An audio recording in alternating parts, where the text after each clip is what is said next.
It affects our audio quite a bit. So. All right, ready? Yep. All right, we're good.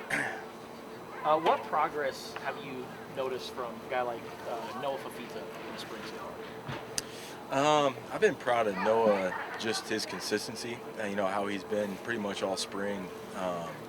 Working with the twos, the two line, a lot of guys shuffling through, same thing with the wideout core. And, he's still completing, I think he was up to about 68% overall throughout the spring. So not a bunch of turnovers. I think he only had like 4 picks in team and 7-on-7 periods throughout the whole spring. So doing a nice job of doing what we focused on, from the get-go, coming out in spring ball. And that was obviously moving the chains and going down scoring points, but also, protecting the ball better. That's been a big focal point for us, and I think he's done a nice job of that overall. When you recruited him out of high school, the message to him, was it, hey, in a couple years, you're going to be the guy, right? Or what was the kind of the messaging to him when you were recruiting him? In terms of when he could get playing time? Yeah, I mean, you never know when that time's going to come. That's, none of us have a crystal ball. You don't know when it's going to happen. With Noah, he's always kind of just been a special kid. Like I've told you guys before, I mean, he's ahead of his time in terms of football IQ and just his savviness, his calmness, his poise, things like that.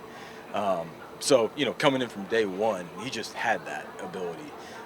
And as he's grown up and matured and learned the offense better, it's only gotten better and better for him.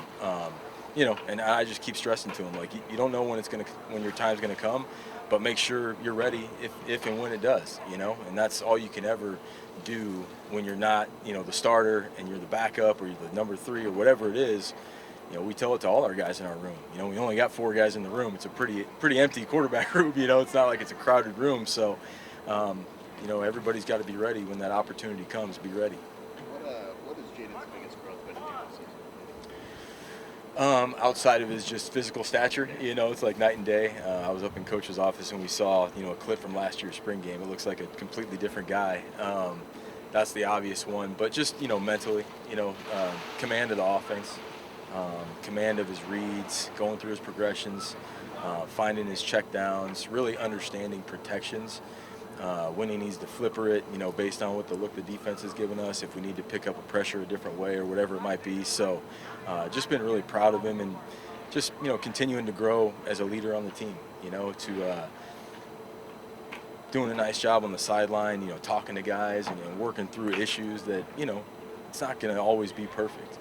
And taking guys on the sideline and talking to Jacob about how he wants them to run a certain route or whatever, and those guys, the dialogue that we hear now on the sideline and at practice wasn't happening a year ago, so that's how you're kind of getting over the hump with that kind of thing, and we're close.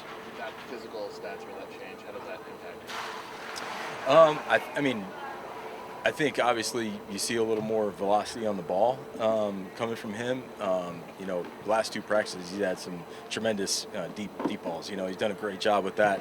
But other than that, just you don't see it right now. But in the season, ability to come back from hits and things like that, be more durable. We talk about those things. He's a durable guy to begin with, but that extra body armor will help him. Come the fall. You guys ran 111 plays today. How much was running fast? I don't know those numbers exactly. Felt like 200 plays. Felt like a lot of plays today. But, overall, came out of it healthy, which is what you always want.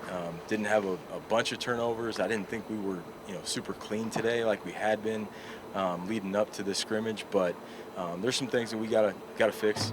Some things we gotta get back in there and fix through the film, whether it be the a couple delay of games or the ball's on the ground a couple times. Had the one tip pass that got picked on the sideline. So some things that we can get better at, tempo in and out of the huddle, just little things like that. But overall, we're really pleased with where we're at right now. Braden's been great. He's also a kid that's kind of unflappable. Just kind of got this cool way about him, and he's really smart. He's worked really hard in the classroom to learn the offense, and he's very talented. He's got a lot of arm talent, as you saw there on the go ball, that he threw the touchdown pass on. He can throw with velocity, he can throw with touch, make all the different kind of throws that we ask him to do. So he'll get better and better, as he gets more developed through the weight room and conditioning and the TO and his staff. And really excited about where he's at though right now as a kid that just got here. high school seniors. So. Why do you think spring games have become such a big part of college football programs and what they do on a yearly basis? Yeah, I mean, for us, Coach does an amazing job, like he does with so many things. But I think he does a good job of really, kind of celebrating this program. Celebrating the University of Arizona, celebrating the history and tradition of the football program, bringing past players back to coaching the game and do different fun things like that. But at the core of it, you're still going out and you're playing a football game, a real game that we're keeping score in, and guys are going to come out here and really compete hard. And so it's going to be a lot of fun, and we're looking forward to it. But again, it's a credit to Coach Fish and everything that he's organized for the program. All right, that's our time. All right, thank you Jimmie. guys. Thank you. Appreciate you.